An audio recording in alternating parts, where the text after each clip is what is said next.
सध्या खरीप हंगामाच्या पार्श्वभूमीवरती शेतकरी पूर्व मशागतीची कामं करत असताना जालना जिल्ह्यामध्ये सलग तिसऱ्या दिवशी पेट्रोल डिझेल टंचाईचं संकट निर्माण झालंय।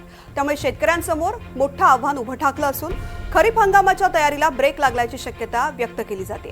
जालना शहरामधील पेट्रोल पंपावरील या परिस्थितीचा आढावा घेतलाय आमचे प्रतिनिधी लक्ष्मण सोळुंके यांनी।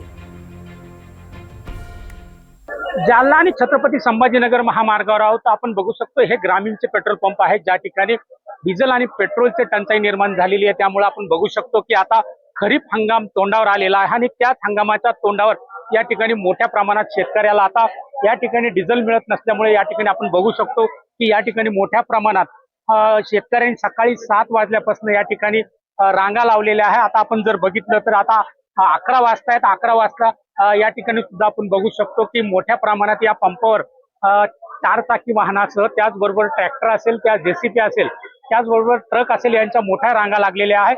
मोठ्या प्रमाणात या ठिकाणी कॅनी आपल्याला दिसतात। मोठ्या कॅनी या ठिकाणी लावून सकाळपासून या ठिकाणी शेतकऱ्यांनी रांगा लावलेल्या आहे। आपण सर्वच ग्रामीण भागातल्या पेट्रोल पंपावर अशाच प्रकारची परिस्थिती या ठिकाणी निर्माण झालेली आहे। या ठिकाणी आपण बघू शकतो की शेतकरी आता या ठिकाणी पेट्रोलसाठी प्रतीक्षा करताय, डिझेलसाठी प्रतीक्षा करताय। एकीकडे खरीप हंगाम सुरू आहे आणि त्या खरीप हंगामाच्या तोंडावरच या ठिकाणी अशा प्रकारची परिस्थिती निर्माण झालेली आहे। दादा, मला काय सांगशील की या ठिकाणी तू सकाळपासून रांगा लागून बसलेला आहे, काय शेतीच्या मशागतीसाठी तुम्हाला डिझेल लागतं आणि काय अडचणी निर्माण होत आहे? अडचणी ना, डिझेलच भेटाना, काय करणार त्याला? हे बसले रांगेला सकाळपासून 8 वाजल्यापासून। बरं, जर आता डिझेल नाही मिळालं तर शेतीच्या मशागतीच्या कामाला काय अडचणी निर्माण होईल?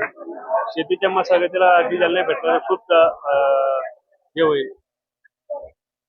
आपण बघू शकतो की या ठिकाणी मोठ्या प्रमाणात आता सकाळी 8 वाजल्यापासून रांगा लागलेल्या आहे आणि जालना आणि संभाजीनगर जिल्ह्यातून जो वाहणारा महामार्ग आहे या महामार्गावरील प्रत्येक पेट्रोल पंपावर अशाच प्रकारची परिस्थिती आपल्याला बघायला मिळत आहे। कारण की मशागतीचे कामं तोंडावर येऊन पडलेले असताना डिझेल टंचाई निर्माण होत असल्यामुळे शेतकऱ्यांना मोठ्या अडचणीचा सामना करावा लागतोय।